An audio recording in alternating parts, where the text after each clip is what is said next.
Assalamualaikum warahmatullahi wabarakatuh. Perkenalkan, nama saya Nadila Putri, di samping kanan saya Deviana, Anriana, Nurdia, Jumra, Ayulandari, Raudatul Jannah.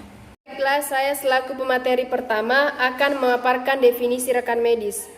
Ada beberapa definisi rekan medis. Yang pertama, menurut Edna Kahukman, rekan medis adalah berkas yang menyatakan siapa, apa, di mana, kapan, dan bagaimana pelayanan yang diperoleh pasien selama dirawat atau menjalani pengobatan. Yang kedua, menurut Permenkes, rekan medis adalah berkas yang berisi catatan dan dokumen mengenai identitas pasien, hasil pemeriksaan, pengobatan, tindakan dan pelayanan yang lainnya yang diterima pasien selama rawat jalan maupun rawat inap. Yang ketiga, menurut Gamela Hatta, rekan medis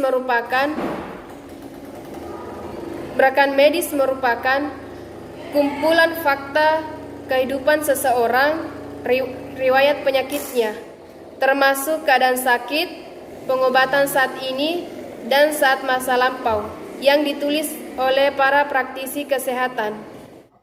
Oke, isi rekam medis. Isi rekam medis merupakan catatan keadaan tubuh dan kesehatan, termasuk data tentang identitas dan data medis seorang pasien. Di rumah sakit didapat dua jenis rekam medis, yaitu rekan medis untuk pasien rawat jalan, kedua rekan medis untuk rawat inap. Untuk rawat jalan termasuk gawat darurat, rekan medis mempunyai informasi pasien antara lain. Yang pertama, identitas dan formulir perizinan lembar hak kuasa.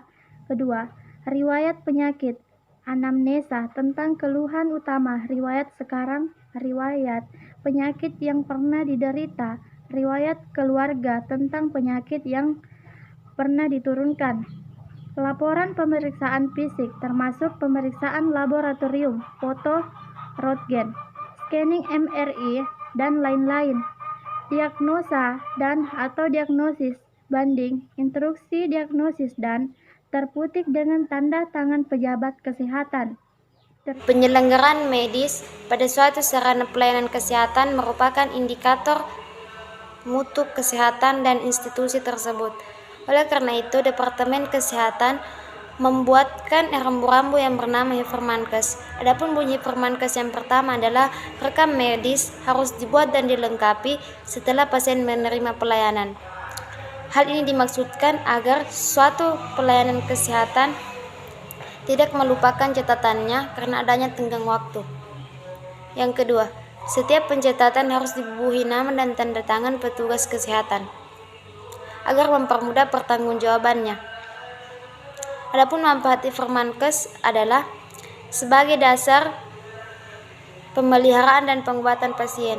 Yang kedua, sebagai bahan pembuktian dalam perkara hukum. Selanjutnya, penyelenggaraan rekam medis. Penyelenggaraan rekam medis pada suatu sarana pelayanan kesehatan merupakan salah satu indikator mutu pelayanan pada institusi tersebut. Bagian nomor 1, rekam medis harus segera dibuat dan dilengkapi seluruhnya setelah pasien menerima pelayanan. Nomor 2, setiap pencatatan rekam medis harus dibubuhi nama dan tanda tangan petugasnya kesehatan. Hal ini juga diperlukan untuk memudahkan sistem pertanggungjawaban atas pencatatan tersebut.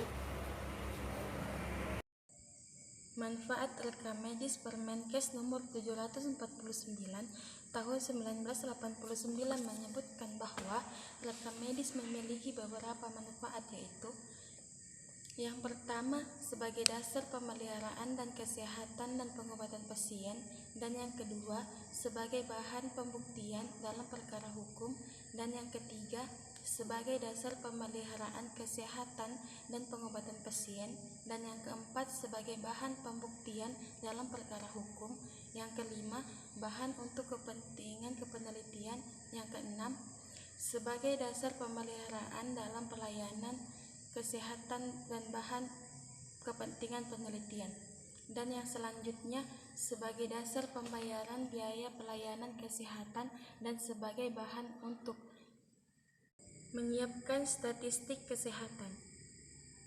Oke, kelemahan rekam medis dapat dari audit medis. Beberapa kelemahan rekam medis adalah sering tidak adanya beberapa data yang bersifat sosial ekonomi pasien. Dampak dari audit medis yang diharapkan tentu saja adalah peningkatan mutu dan efektivitas pelayanan medis disarankan kesehatan tersebut.